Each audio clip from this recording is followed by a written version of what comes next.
সব ভাষায় সাহিত্য হইতে পারে, ওয়াই নট সিলেটি? আমার কথা হলো সিলেটি ভাষায় হইতো।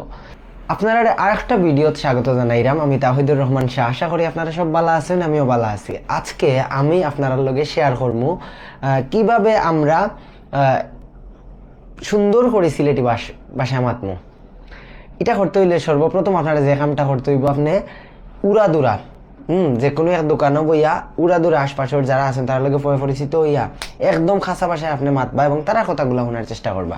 একটা পর্যায়ে গিয়ে আপনি দেখবা যে আপনি খুব ফ্লুয়েন্টলি আপনি নিজের ভাষায় মাততে পারবা। এবং বিশেষ করে আমরা এলাকাত গেলে কিন্তু ছোট বড় অনেকের সাথে আমরা কথা হয়, তো আমরা যদি কই কিতা খবর ভালো আছো নি, তারা দেখবা আপনার উত্তর দিব, ও বাস আসা বাল্লা রে বা কিতা খবর, তুমি আও না তো বাল্লা নি রে বা অসা। এখন দেখা যায় না ভাইবলা ও যে এই যে আমরা যে বিত্রর যে শব্দগুলো, মানে এবলা, অহনকু, যাইবা কুমবালা, তারপরে কিতা খবর উবর, মানে খবরের সাথে উবর আর একটা। তো এই বিষয়গুলা কিন্তু আপনি মানে একদম মাটির মানুষের সাথে মানে ইন্টারাক্ট না করলে আপনি বুঝতে পারতেন না।